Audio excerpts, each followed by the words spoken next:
여러분은 무례한 사람을 보면 어떻게 대처하시나요? 한 번 보고 안 볼 사이라면 그 자리에서 잘못을 따지거나 그냥 넘어갈 때도 있을 텐데요. 문제는 그 사람을 직장, 학교, 모임에서 계속 봐야 될 때죠. 그냥 참아라, 내 생각을 바꿔봐라 같은 말을 들어보셨을 텐데요. 참을인 세 번이면 살인도 막는다고 하지만 계속 참으면 내가 먼저 죽을 것 같고 매번 봐야 되는 현실이 너무 답답하고 막막하게 느껴지지 않으신가요? 그래서 책과 자료를 찾고 인생 선배들에게 조언을 구한 효과적인 방법을 나눠보고자 합니다. 이 세 가지 방법만 아셔도 스트레스를 훨씬 줄일 수 있을 거라고 확신하니까 한번 들어보세요. 첫 번째는 리플레이 기법인데요. 축구나 스포츠 중계를 보면은 VAR이 도입되면서 방금 있었던 상황을 다시 보는 시간이 있습니다. 상대방이 한 말을 리플레이를 하는 거예요.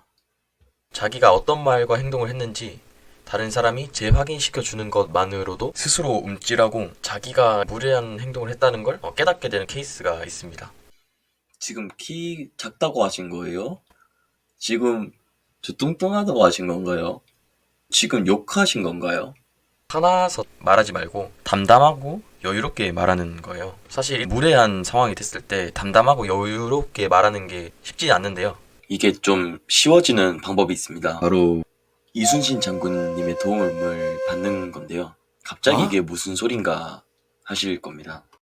이순신 장군님의 한 말 중에 이런 말이 있습니다. 적을 알고 나를 알면 백전백승이다. 지피지기면 백전백승이다. 사람마다 상대가 똑같은 무례한 짓을 해도 그냥 넘어가는 사람이 있고 되게 그거에 긁히는 사람이 있어요. 사람마다 무례한 짓을 받아들이는 그 정도가 다르거든요.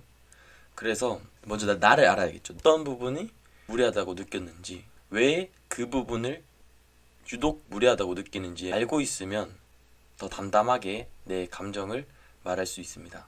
그 다음은 이제 상대를 알아야겠죠. 나를 알고 상대를 알아야 되니까. 그렇게 무례한 행동을 하는 사람들은 문제가 있습니다. 인정 욕구가 크던지 자격지심이 있던지 어떤 아픔이 있는 경우가 많습니다. 그래서 이 사람이 뭔가 문제가 있는 사람이구나 이렇게 생각이 되면 그 사람에 대한 동정심이나 도와주고 싶은 마음이 생깁니다. 그러니까 이 사람이 상사라도 아픈 사람으로서의 어떤 증상을 나한테 하는 거구나. 우월의식이 생기면서 담담하게 내 생각을 말할 수 있는 여유가 생기는 것이죠. 두 번째는 미래시제 전략입니다. 미래시제 전략은 상대방 말 때문에 생긴 부정적인 감정을 긍정적으로 바꿀 수 있는데요. 예를 들어서 너 승진했다며? 그 자리 다른 사람들이 진짜 가고 싶어 했는데 너가 어떻게 된 거야? 이렇게 말했을 때 나도 모르게 죄책감이 생길 수 있죠. 이럴 때 그만큼 열심히 해야죠. 이렇게 앞으로 할 일에 대해서 말하는 거예요. 야, 너 발표 진짜 구리던데?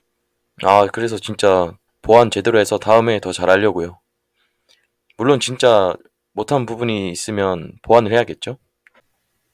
세 번째는 시소 전략입니다. 시소를 타면 상대방이 올라가면 내가 내려가고 내가 올라가면 상대방은 내려가죠. 나도 상대방에게 요청을 하는 겁니다. 다만 무리한 요청을 하는 게 아니라 상대방이 한 말에 대한 요청을 하는 거예요. 시소가 올라갔다 내려갔다 하는 것처럼 말이죠. 야, 네가 어떻게 승진했냐? 그만큼 열심히 해야죠. 도와주실 거죠? 야, 너는 진짜 발표 못한다. 그럼 어떤 걸 고치면 될까요? 어떤 부분을 보완하면 될까요? 이렇게 오히려 상대방에게 요청을 하는 겁니다. 만약에 상대방이 진짜 도와줄 마음이 있어서 그렇게 말했다면 해결책을 제시해 줄 거고, 조롱의 의미에서 그런 말을 했다면 당황할 겁니다. 방금 했던 행동을 되짚어주는 리플레이 전략, 미래에 대해 말하는 미래 시제 전략, 상대방에게 오히려 재요청을 하는 시소 전략, 대화할 때 당당하고 여유로운 마음을 주는 비지기 백전백승 전략에 대해서 알아봤습니다. 이 세 가지 방법에 더해서 자신의 능력과 실력을 키워간다면 어떤 곳에서도 무례한 사람이 자신을 함부로 대하기 어려울 겁니다. 혹시 이 밖에도 가지고 있는 고민이나 노하우가 있다면 댓글로 나눠주세요. 제가 이런 정보를 나누는 이유는 이런 상황 외에도 다양한 상황에서 타인과 자신에 대한 생각이 스스로를 괴롭히는 고리를 끊고 싶기 때문입니다. 사람과 사람이 만나는 게 스트레스가 아니라 웃고 감동하고 몰입할 수 있도록 지식과 경험을 나누는 채널과 브랜드를 만들고 있습니다. 여러분의 구독과 좋아요, 댓글은 제작에 큰 도움이 됩니다. 감사합니다.